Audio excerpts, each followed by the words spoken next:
Welcome to Hot Flashes and Bold Moves, a podcast for women over 50 who are done apologizing, done shrinking, and absolutely done pretending we don't know where our clitoris is. That's right. We're Michelle and Dana, two badass, hilarious, hormone-raging women navigating the wild ride of aging with no filter, no shame, and no damn patience for bullshit. From vaginal mysteries to dating disasters, dry spells to bold-ass reinventions, we are serving up real talk, belly laughs, and probably a little oversharing. True. So pour a glass, put a fan in your bra, and buckle up. It's about to get Hot in here. This is Hot Flashes and Bold Moves. Let's get into it. Hello and welcome to Hot Flashes and Bold Moves. We are your hosts, Michelle. And I'm Dana. And today we are going to talk about irritability and the mood swing. Is it a phase or is it a lifestyle? I think irritability is a lifestyle for me. I don't know about you, because I can Karen like nobody's ever Karen before. We'll get into that first, but what you drinking? What's in your cup? What is in my cup? I actually hearkened back to a few episodes ago because this is the Wheatley vodka. Wheatley. Watermelon and strawberry purees. Again, She was natural strawberry puree. That's every time you say that, that's what I want to say. a little lime, little simple syrup.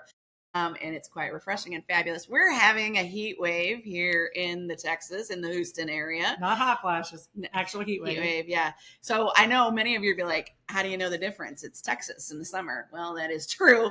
And it's almost always fuck hot. And right now it is sitting on the sun with humidity hot, 100-ish. And so I went for light and refreshing. I'm getting hot just talking about it. I know. Talking about it. I don't even like it. That makes me irritable. Yeah, me too. So what you got, sis? I'm picking on you, but I'm doing the same thing. I just got my bubblies with a little pineapple juice. Yeah, if you're a bartender out there, that is a measurement, by the way. Yeah, I'm not having a seizure. So I do cheers. All right, cheers. Got a drink. here we go, Bad yep. luck not to. All right. So that's how we kick off the show. Woot, woot. So why do we get irritable? Oh, well, it's that whore estrogen again. She's She's back just- or not back. Yeah. It messes with our serotonin levels. Yeah. It causes some mood it swings. hits at a variety areas of the brain, which all come together to make us the sweet people that we are at this age. Let me tell you what makes me irritable when a man, this bugs me about men in general. Yeah. When because I can remember going to construction meetings and I'm with a bunch of dudes, right? She used to work in the construction industry. Yes. And then She didn't just go for fun. Yeah. I'd be in a meeting and then I'd be getting like everybody's amped up and like they're getting kind of irritable and like, ugh. And then I'll be like, I'd say something, they'd be like, whoa, don't get emotional. You bitches, you were all just emotional. I'm like, eat a bag of dicks. Y'all are just doing the same thing I was. Why am I emotional? Because you're a woman. Damn, I hate that. My Oh my the god. double standards on all the things. Yeah. And you know, it's funny. I've had so many of my female friends have men either refer to them as crazy Yeah. or tell them they're crazy or whatever. I don't believe it's us. I don't believe it's us. I think y'all have your own issues going on and you just project. Well, I do too. And so every day I wake up, I get right with Jesus. I wake up, I look in the mirror, do my little affirmations. I'm like, it's going to be a great day. Yeah. I get in the car and I'm like, I'm all feeling good. This is great. What's happening? Yeah. Oh, I mean, this is going to be a great day. And then I get to the stop sign and some dumbass does something. I got to start all over again. It's like all out the window. At least just start over. Some people would carry it with them and just be shitty for the rest of the day, Well, the sometimes. rest of the week in some cases, Yeah. because that one person did something. Well, for me, like, I feel like, and I think you can attest to this, I feel like for the most part, I'm happy-go-lucky. For the most part. When I get irritated is when lack of courtesy, like, you should see me at the grocery store. Because, I love to go to the grocery store and sing. But if somebody doesn't put their cart back, oh my God, you should see me. Talking about Karen and that. Like, here I am walking like with determination. I'm like looking at them. Excuse me. And I'll walk. I mean, you should see me. It's like I'm walking down a runway with this major purpose. And I'll get to this cart and I'll make eye contact with them and I'll go, I'll get this. And then to add flair, I'll throw the hair back, pivot, and then I'll go put it in the cart. Wow, it's a whole thing. It is. Oh, and it makes me crazy. You lazy bastard. Yeah. How many steps did you have to take to put that to keep somebody from dinging their car? Yeah. So it's things like that. And it just makes me crazy. I get you. And I'm not sure that's menopause. I don't know that I can chalk that up to being menopausal. Yeah. I don't know. I don't know how to help, because I get really irritated about common courtesy. Yeah. And I don't know that that's menopause, because I think that's probably just who you are. And that's who I am too. It doesn't irritate me like it used to. I have my moments. Yeah. What I know is the menopause thing for me is that it's sudden. Yeah. Like it turns like flash fire. Like turns on a dime, and it's yeah. I mean, doing that. Yeah. I'm waiting to see if it makes you flash. We'll see. Come on. Let's see if it happens. But there's no rhyme or reason for it. I will lash out, and I am actually truly very even keeled for the most part. And there are times when I don't. Generally, it's with Claude, because I spend the most time with him. Right. From home, we're in this house together a lot. Yeah. And it is a flash. It is like a flash fire, flash flood, whatever you want to call it. It just comes on and it's out, and it's like, and there's nothing stopping it. Like my brain doesn't go, hey, don't say that, or don't act that way. Everything just goes boosh. And then I'm like, the guilt. I could have handled that better. That was less than awesome. Yeah. And I hate that, because my youngest, bless his little heart, my youngest is 19, and he's been with me at his younger years in the worst part of my menopause. And I think the guilt, the thing is that flash that happens like that. And they don't tell you this. The one thing they don't tell you about being a mom is the enormous amount of guilt. Like the guilt you feel like. Oh my God, that's a whole episode there too. Yeah. I got one. I was thinking about that this morning, actually. So I could be washing the dishes and he'd say something to me and I'd be like, even though I'm not facing him, but he still sees all that. And I thought, God dang it. Yeah. Quit it. Stop it. Yeah, stop it. Easier said than done. Right. So I'm going to tell you right now, for me, it is less about the irritability, because that does happen on occasion. Oh my God, I had a moment. I had not my proudest moment ever at a party a couple of months ago. And I know this will come as a surprise to all of you and to you. I'd been drinking. Oh, Lord. Yep. And I let a 20-year-old kid get the better of me. And I lashed out and said something so not awesome. And then I was like, there's nowhere to go but down from here. So I left. Irish goodbye to that party, because got it. And it was not my proudest moment. I know the booze had something to do with it. Right. That said, 10 years ago, I would not have had that response. I mean, do you think, though, let me ask you this, because 10 years ago, you would not have had that response. Mm-hmm. I wouldn't have given him a second thought. I know, but do you think you're just at this age, you're just full of people's tomfoolery? You're just like, I'm not doing this anymore. I am just not. Maybe. That actually might be some of it. That could be some of the I'm in an age where I don't have to take this from you or anybody anymore. Like, who the hell are you? And you're not my kid. We've all done it, haven't we? We've all have moments we're not so proud of. I'm sure of it. And I think worse than the irritability for me is the mood swings. They're kind of abating a little bit now. Yes. I could just be sitting here laughing, and then all of a sudden, party over here. I don't cry normally as a person. I don't like. It's hard for me to cry, but I can be sitting there watching a damn Clydesdale, the Budweiser commercial, and I'll be like, I mean, it's not. I'm just like, but I can't. But somebody could come up to me and say something really mean, and I'd be like, okay. That's what I was going to say. The mood swings. Swing. So whether it's irritability or sadness or whatever it is, the way it just goes, boom, I'm here now. It's a train that has left a station that is inbound for the building in front of it. There's just no stopping it. Right. And so normally when my mouth wants to say something, my brain will go, no, we shouldn't. But that doesn't even happen. It's just, everything is just out. And so it happens. So the mood swings, that dramatic change is crazy.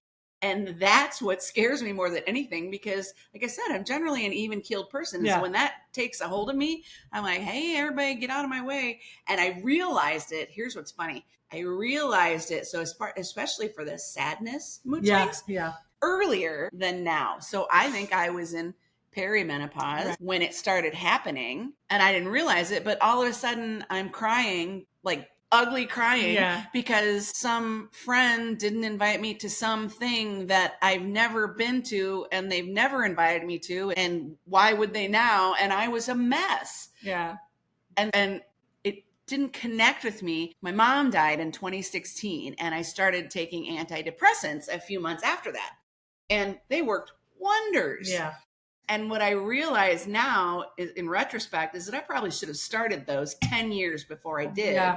Because that stuff was already happening to me. I remember weeping and wailing because my husband at the time got invited to play in a kickball game and I didn't get invited to play in. And do you even play kickball?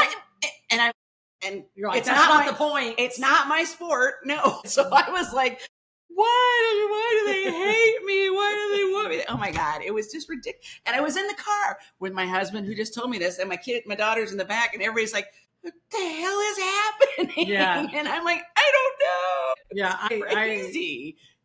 I think I do rage very well, unfortunately. But rage and anger is really just covering up for sadness, basically.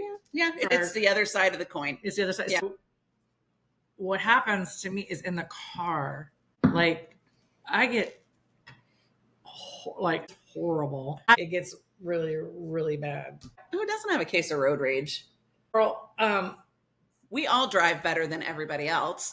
That's true.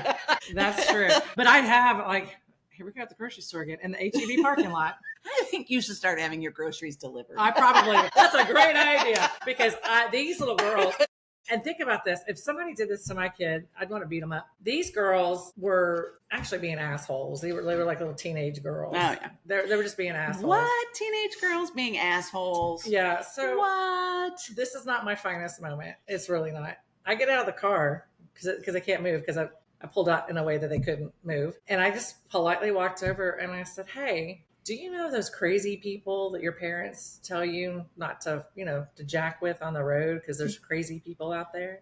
And they're like, what? And I go, yeah, your mom and dad tell you not to, because crazy people, right? Yeah. And the little girl goes in the back, goes, yeah. And that one goes, why? I go, I'm the crazy person they're talking about. I mean, like this guttural. I was like, I got in the car. I was like, I mean, I don't know. I must have been like this, hair up. They call me heat miser. I remember walking, that's exactly what I probably looked like walking back to my car. All red face and red hair and everything. And then I get in the car and I thought, if somebody did that to my kid, I'd kill him. I'd kill him if they did that to my kid. Well, but they deserved it. That's how I'm and that's what I was thinking about after I lashed out at this 20-year-old. I was like, okay. And my friend told me this the other night. She's like, he's a kid. I'm like, he's a kid. And he was being a disrespectful douche. There we go. Yeah. And I was like, I'm done with you. And I had experienced his disrespectful douchiness in the past. And I was like, no, I've had it. That's right. And the fact that my husband wasn't there either, and maybe if he'd been, I'd been hanging out with him instead, and none of this would have happened. He left you on your own. It's actually Claude's fault. It is Claude. We're going to blame on Claude. Because Claude does have a way of wrangling you around. Claude knows how to wrangle me. He sure does. Anyway, and I saw the same friend who was like, he's a kid. Like, you're right. And it was wrong. I said it wasn't my proudest moment, right? At least I'm copping to it. Now, am I going to apologize to that kid? Hell no, fuck no. Because honestly, he has no place in my world anyway. It has no value in my world. And that sounds awful, but it's not a relationship that I need to be concerned with or that I'm going to concern myself with. And I'm copping to what I did and cop to my friends about what I did. And I think, and it's funny too, because again, things to mitigate this kind of stuff is to exercise. Yeah. Although a lot of keeps people, you even. Yeah. Or antidepressants sometimes help. Which there's no shame in that. There is no shame. I've been taking antidepressants for 8 years, I think. 8 years. Take? It's escitalopram. And it's a relatively small dosage, but I was like, I don't want to take this for the rest of my life. Right.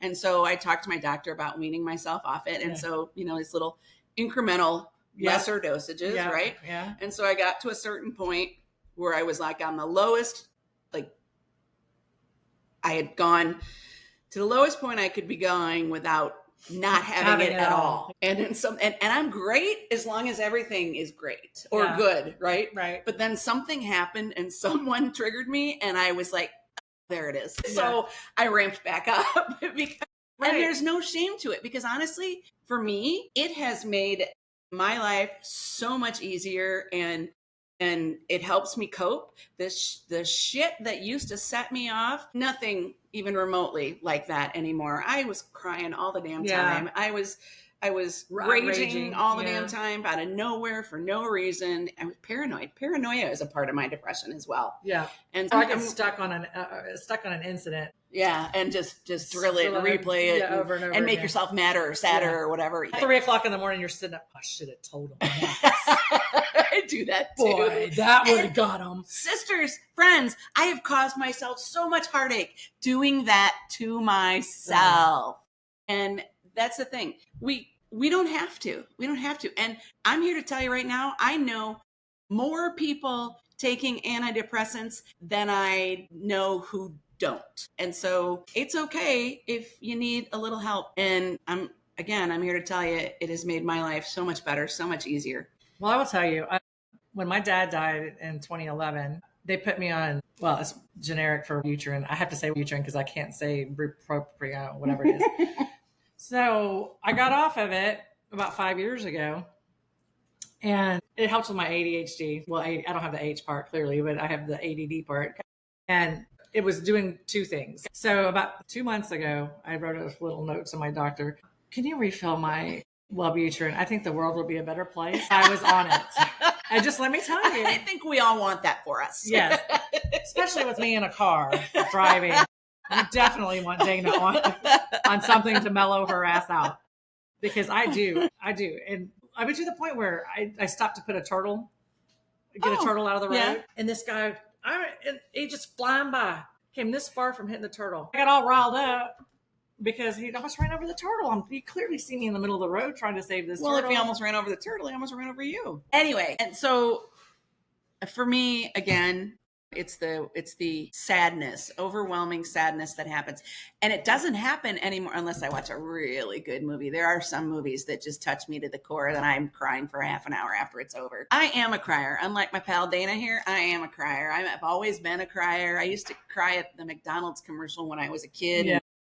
And the kid got a job and he was so proud and oh my God. And the Hallmark commercials back when I was a kid. Yeah. It was crazy. And my mom is so funny because when I get all amped up, I'm like, I'm so amped up. I don't know why. She goes, just go watch Terms of Endearment. Get our beaches. Get a good cry out of there. Terms of Endearment, beaches, Steel Magnolias. Yeah. Oh my God. I'm going to cry. I weep and wail every time. It doesn't matter how many times I've seen it. A League of Their Own is one of my favorite movies. Betty Spaghetti and Shirley Baker. Oh my God. Really? I cry every time. Anyway, here's the struggle that I have with that overly emotional thing. It happens with my children. If my children, because I'm here to tell you, I don't care much about what most people think about me, except for people that I care about. And of course, my children are the people I care about the most. And when they come at me, which is, I'm telling you right now, the proper terminology, because they do come at me sometimes. When they come at me with things that I've done that have upset them or hurt them or whatever, I'm just like, and you know what? Kids, you adult kids, even the adult kids, if you're a teenager, it's one thing, but an adult kid, you really know what to say to cut us deep. They're the people who know us the best, right? They know exactly where to go for the big artery and I'm like, my oldest told me, it makes me feel so bad on so many levels because I was a single mom. I've always been a single mom.